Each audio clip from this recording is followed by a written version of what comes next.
नड्डा के उत्तराखंड दौरे का दूसरा दिन है और दूसरे दिन भाजपा के अध्यक्ष नड्डा पूर्व सैनिकों से संवाद और सैनिक सम्मान कार्यक्रम में हिस्सा लेंगे।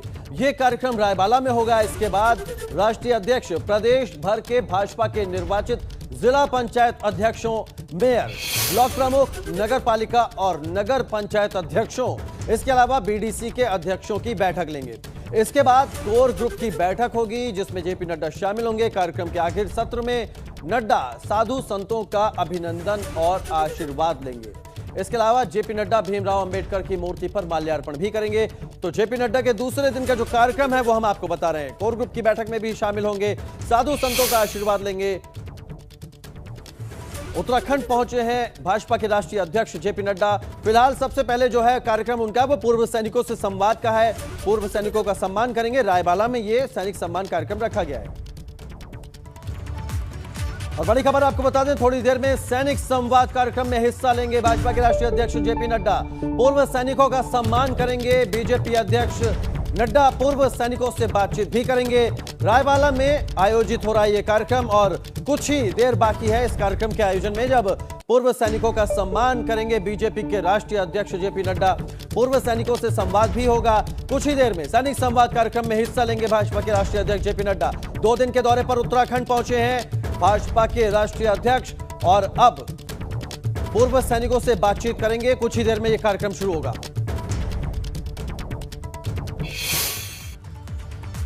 मिशन 2022 करीब आते ही भाजपा की तैयारियां तेज होने लगी। भाजपा फिर से सत्ता वापसी की तैयारी कर रही है, इसीलिए अब पार्टी के केंद्रीय नेताओं के दौरे शुरू हो गए हैं। इसी कड़ी में भाजपा के राष्ट्रीय अध्यक्ष जेपी नड्डा 2 दिनों के उत्तराखंड दौरे पर आए हैं। हम आपको उनके दौरे की 5 तस्वीरें दिखा रहे हैं। एक तरफ वो तस्वीर है जब जेपी नड्डा का काफिला हरिद्वार पहुंचा था। दूसरी तस्वीर में पार्टी कार्यकर्ताओं ने उनका स्वागत किया। इसके साथ ही एक तस्वीर आप और देख सकते हैं, सीएम पुष्कर सिंह धामी जेपी नड्डा को बुके भेंट कर रहे हैं। तो वहीं प्रदेश अध्यक्ष मदन कौशिक ने भी जेपी नड्डा का स्वागत किया। तो जब जेपी नड्डा उत्तराखंड पहुंचे थे कल, उस दौरान किस तरह से उनका भव्य स्वागत हुआ, उसकी ये 5 तस्वीरें हम आपको दिखा रहे हैं।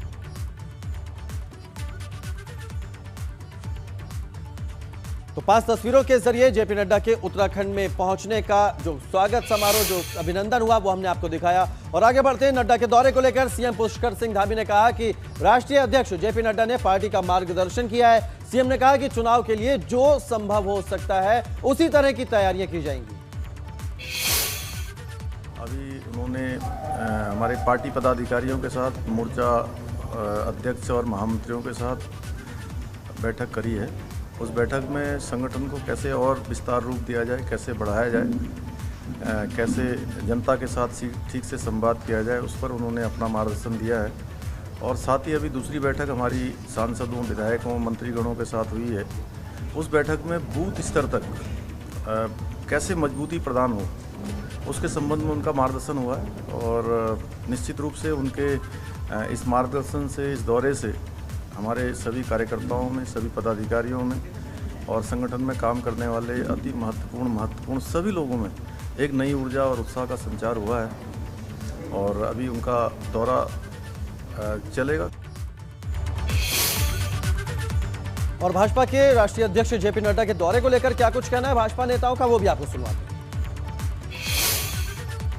राष्ट्रीय अध्यक्ष जी का दौरा लगना निश्चित रूप से पूरी संगठन को एक ताकत है। निश्चित रूप से सभी जनप्रतिनिधियों को एक सटीक मार्गदर्शन मिलता है। और निश्चित रूप से 2022 का चुनाव बिल्कुल नज़दीक है, तो उसमें किस प्रकार की हमारी रणनीति होनी चाहिए, क्या हमारे विभिन्न कार्यक्रमों के आयाम होने चाहिए, किस प्रकार से जनता से अधिक जुड़ा जा सकता है, किस प्रकार से हम लोग और अधिक एक्टिवेट हो सकते हैं, वो सारी दिशाओं में जो है मार्गदर्शन प्राप्त होता है। निश्चित रूप से एक उत्साह आता है, एक ऊर्जा आती है। उनके आने से हम सबको बहुत मजबूती मिलती है। हमारा कार्यकर्ता और ज़्यादा रिचार्ज हो जाता है। जैसे कि शीशा तो शीशा है, अगर कभी कभी उसमें उड़ती हुई धूल आ जाती है तो सफाई करने पर उसकी चमक बरकरार रहती है। हमारे कार्यकर्ता हर प्रकार से सक्षम हैं। जैसे जैसे अध्यक्ष जी आते हैं तो उनके आने के बाद हम दोबारा से रिचार्ज होते हैं। मैंने कहा कि विकास का बड़ा मुद्दा है, बड़ा इशू विकास है। और विकास यदि कोई कर सकता है तो वो भारतीय जनता पार्टी, और भारतीय जनता पार्टी अपने प्रधानमंत्री आदरणीय नरेंद्र मोदी जी के नेतृत्व में और हमारे राष्ट्रीय अध्यक्ष आपके जो आज आए हैं, तो निश्चित है कि उनके उसमें हम लोग आगे बढ़ रहे हैं और निश्चित मैंने कहा ना 2/3 बहुमत लेकर हम जीतेंगे। राष्ट्रीय अध्यक्ष श्री जेपी नड्डा जी के आगमन से एक रक्त संचार भारतीय जनता पार्टी कार्यकर्ताओं में हुआ है, एक नैसर्गिक ऊर्जा प्राप्त हुई है और हमारे सामने जो मुश्किलें सामने चुनाव की खड़ी हैं वो इससे आसान हो जाएंगी। वजह क्या है? कहते हैं कि भाई गुटबंदी है, गुटबाजी भारतीय जनता पार्टी में है। मैं आज इस बात को झुठला देना चाहता हूं, कोई गुटबाजी भारतीय जनता पार्टी में नहीं है। कमल के झंडे के नीचे सब एक हैं। चलो, तो बीजेपी अध्यक्ष जेपी नड्डा उत्तराखंड के दौरे पर आज दूसरा दिन है और क्या कुछ तैयारियां हैं इसको लेकर सीधा रुख करते हैं हमारे संवाददाता विनोद का। विनोद हमारे साथ जुड़ गए हरिद्वार से। विनोद, आज सैनिकों का सम्मान समारोह है, सबसे पहले पूर्व सैनिकों से संवाद भी करेंगे जेपी नड्डा। आप कार्यक्रम स्थल पर मौजूद हैं, सबसे पहले वो तस्वीरें दिखाएं समारोह स्थल की और उसके बाद आगे के कार्यक्रम पर भी आपसे चर्चा करूंगा।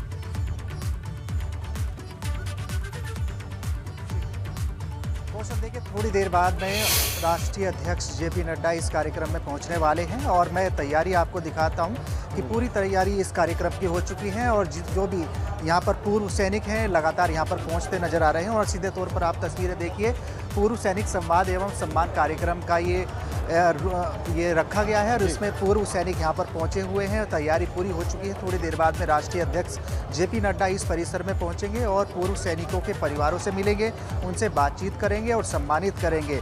तो इस तरह ही एक कार्यक्रम की शुरुआत आज सुबह 10 बजे से यहाँ होनी जा रही है। और सीधे तौर पर आप देख पा रहे हैं पूर्व सैनिक हैं, अभी यहाँ पूरे परिसर में पूर्व सैनिक पहुँच चुके हैं, उनके परिवार के लोग तमाम पूर्व सैनिक विनोद वहां मौजूद हैं। क्या किसी से आप बात कर सकते हैं कि उन्हें इस कार्यक्रम में आके कैसा लग रहा है?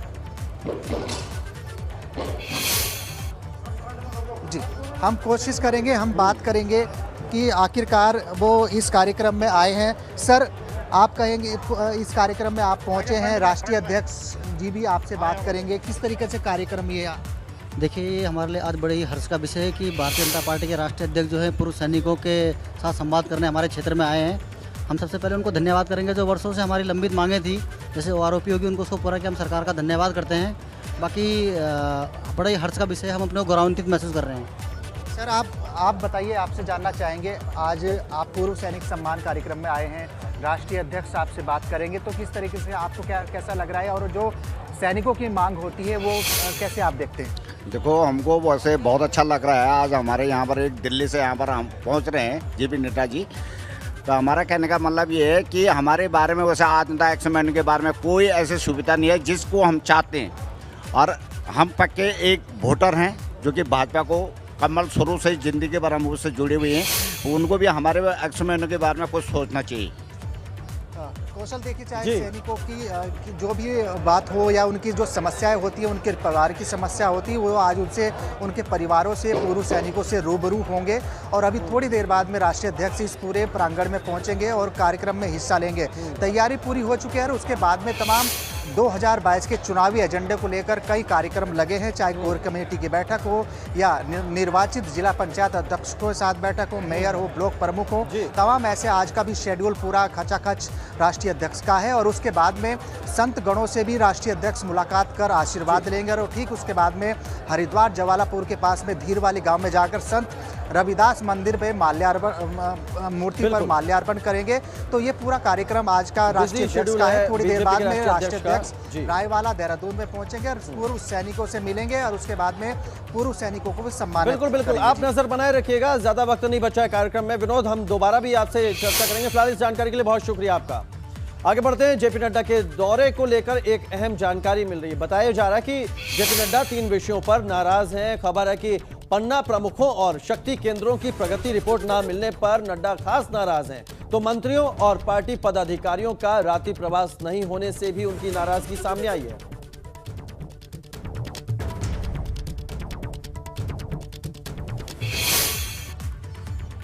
जेपी नड्डा उत्तराखंड दौरे से भाजपा कार्यकर्ता उत्साहित हैं, तो वहीं कांग्रेस ने जेपी नड्डा के सामने कई मांग रख दी हैं। कांग्रेस प्रदेश अध्यक्ष गणेश गोदियाल ने कहा है कि भाजपा के राष्ट्रीय अध्यक्ष उत्तराखंड आए हैं तो उनसे ये उम्मीद है कि वो सरकार को निर्देशित करें कि उत्तराखंड में तमाम वर्गों की जो मांगे हैं वो पूरी की जाएं। तो वहीं पूर्व मुख्यमंत्री हरीश रावत ने नड्डा के दौरे को लेकर तंज भी कसा।